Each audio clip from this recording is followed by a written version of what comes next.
Une expérience de mon enfance m'a fait comprendre qu'il y a des choix qui sont bons, mais que d'autres sont meilleurs. J'ai vécu pendant 2 ans à la ferme. Nous allions rarement à la ville. Nous faisions nos achats de Noël à l'aide du catalogue de vente par correspondance de Sears Roebuck. Je passais des heures plongées dans ces pages. Pour les familles rurales de l'époque, les pages du catalogue étaient comme le centre commercial ou l'Internet d'aujourd'hui. La manière de présenter les marchandises dans le catalogue m'est restée à l'esprit. Il y avait 3 niveaux de qualité, bon, mieux et meilleur.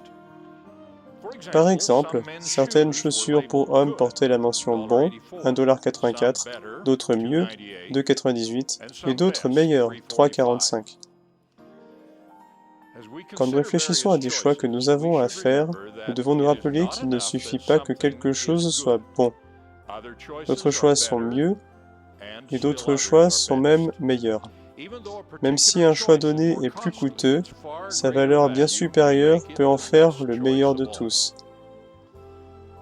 Certains de nos choix les plus importants concernent les activités familiales. Beaucoup de soutiens de famille s'inquiètent de ce que leur métier leur laisse trop peu de temps pour leur famille. Il n'y a pas de formule simple pour résoudre ce conflit de priorité. Cependant, je n'ai encore jamais connu d'homme qui, réfléchissant à sa vie active, a dit « Je n'ai pas consacré assez de temps à mon travail ». En choisissant comment nous passons le temps en famille, nous devons veiller à ne pas le gaspiller à des choses qui sont simplement bonnes et laisser peu de temps à ce qui est mieux ou encore mieux. Un ami a emmené ses jeunes enfants à faire une série de voyages durant les vacances d'été, notamment des visites de lieux historiques importants. À la fin de l'été, il a demandé à son fils adolescent laquelle de ces bonnes activités d'été il avait préférée. La réponse a été une leçon pour le père ainsi que pour ceux à qui il l'a raconté. « Ce que j'ai préféré cet été, a répondu le garçon, c'est le soir où nous étions couchés, toi et moi, sur la pelouse, et où nous avons regardé les étoiles et avons discuté. » Les activités sophistiquées en famille peuvent être bonnes pour les enfants, mais pas toujours meilleures que le temps passé en tête-à-tête avec un père ou une mère aimant.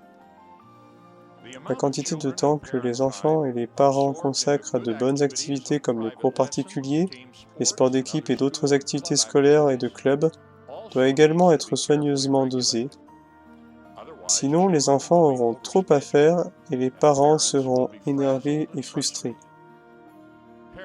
Les parents doivent prendre des dispositions pour conserver du temps pour la prière en famille, l'étude des Écritures en famille, la soirée familiale, et le temps précieux passé ensemble et en tête-à-tête qui unit la famille et oriente les valeurs des enfants sur les choses qui ont une importance éternelle. Il a été également prouvé que les repas en famille étaient, pour les enfants, un puissant rempart contre la tentation de fumer, de boire ou de prendre de la drogue. Ce conseil donné aux parents est plein d'une sagesse inspirée. En fait, ce que vos enfants veulent vraiment pour le dîner, c'est vous.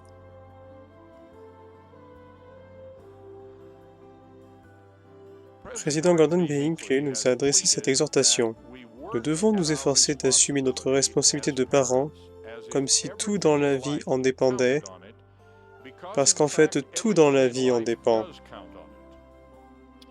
Il a ajouté, « Je vous demande à vous, les hommes en particulier, de prendre le temps de vous interroger sur la façon dont vous acquittez de vos rôles de mari, de père et de chef de famille. Priez pour être guidé, pour obtenir de l'aide, pour être dirigé, puis suivez les murmures de l'esprit afin qu'il vous guide dans vos responsabilités les plus grandes, car les conséquences de votre manière de diriger dans votre foyer seront éternelles et perdureront. »